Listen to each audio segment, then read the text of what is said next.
या वचन कहता जब इजरायलियों ने परमेश्वर को छोड़ दिया तो परमेश्वर ने उनको मिदानियों के हाथ में दे दिया और मिदानी लोग इजरायलियों के ऊपर कब्जा करने लगे और इजरायली डर के मारे गुफाओं में रहने लगे।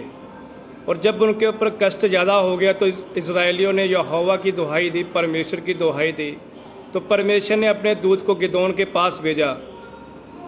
हम वचन में पढ़ते हैं न्याय की पुस्तक उसका 6 चैप्टर उसकी 12 आयत को पढ़ते हैं।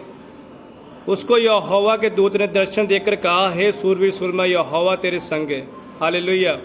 वचन कहता है कि यहोवा के दूत ने गिदोन को बोला कि हे सूरवीर सुरमा, यहोवा तेरे संग है। गिदोन ने कहा, अगर यहोवा हमारे संग है तो ऐसी विपत्ति हमारे ऊपर ना आती। अगर सचमुच ये बातें जो तूने बोली है, अगर यहोवा ने हमसे की तो हमें कोई चिन्ह दिखा। आज बहुत सारे लोग भी यही बोलते हैं कि अगर परमेश्वर हमारे साथ है तो हमें कोई चिन्ह दे। जैसे फरीसी और संदूकी भी बोलते थे कि अगर तुम सचमुच मसीहा है तो हमें कोई चिन्ह दिखा। जब एक नया विश्वासी प्रभु में चलता है, वो बाइबल में बढ़ना शुरू करता है, आत्मा में बढ़ना शुरू करता है, प्रार्थना में बढ़ना शुरू करता है, तो शैतान उसका विरोध करना शुरू करता है। और जब शैतान का विरोध करना शुरू करता है उसके रिश्तेदारों के द्वारा, उसकी फैमिली के द्वारा, उसके दोस्तों के द्वारा, उसकी कम्युनिटी के द्वारा, तो वो सोचता है अगर परमेश्वर मेरे संग है तो ये विरोध क्यों है। हालेलुया। वो सोचता है अगर परमेश्वर मेरे संग है तो ये विरोध क्यों, मैं तो परमेश्वर में चल रहा हूँ, मैं तो परमेश्वर में सही चल रहा हूँ, फिर ये विरोध क्यों हो रहा है। हालेलुया। ये समझने वाली बात है।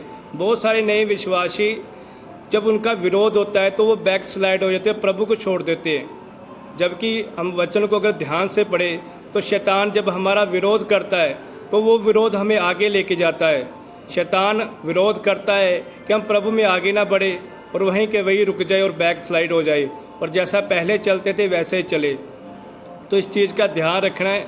जब हम परमेश्वर में नया चले तो शैतान बहुत सारी कोशिश करता है कि हमें रोकने की। और नया विश्वासी भी कहता है कि मेरा विरोध हो रहा और मुझे प्रभु की कोई उपस्थिति महसूस नहीं हो रही, अगर प्रभु मेरे साथ है तो मुझे कोई चिन्ह दे। हालेलुया। पर वचन कहता है कि धर्मी जन विश्वास से जीवित रहेगा। हमें विश्वास के साथ चलना है कि परमेश्वर हमारे साथ है, क्योंकि वचन कहता है ना मैं तुम्हें कभी छोड़ूंगा, ना मैं तुम्हें कभी त्यागूंगा।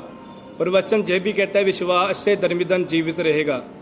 हमें इसी विश्वास के साथ चलना है, चाहे हमारा विरोध हो, चाहे लोग हमें कुछ भी कहे, चाहे हमारे ऊपर प्रस्ताव आए, पर हमें इसी विश्वास से चलना कि परमेश्वर हमारे संग है। हमें परमेश्वर की कभी परीक्षा नहीं करनी कि वो हमें कुछ चिन्ह दे, कुछ चमत्कार दिखाए, तब हम मानेंगे कि परमेश्वर हमारे संग है। जहाँ हमें परमेश्वर की उपस्थिति हर टाइम महसूस होती रहे। अगर हम आत्मा में चल रहे तो हर टाइम हमें दूर तो नजर आएगी नहीं, हर टाइम हमें परमेश्वर की उपस्थिति भी फील नहीं होगी। हमें विश्वास के साथ ही चलना होगा और इसी विश्वास के साथ चलना कि परमेश्वर हमारे संग है। हमें गिदोन की तरह नहीं करना कि परमेश्वर ने उससे बातें की और उसने कहा कि अगर बातें ये यहोवा ने हमसे की है तो हमें कोई चिन्ह दे। हमें परमेश्वर से कोई चिन्ह नहीं मांगना, हमें विश्वास के साथ चलना है, क्योंकि वचन कहता है धर्मी जन विश्वास से जीवित रहेगा। आज हमें इसी विश्वास के साथ चलना है कि परमेश्वर हमारे संग है और वो हमें कभी छोड़ता नहीं, कभी त्यागता नहीं, और परमेश्वर की कभी परीक्षा नहीं करनी। प्रभु इस वचन के द्वारा आपको आशीष दे। सबको जय मसीह की।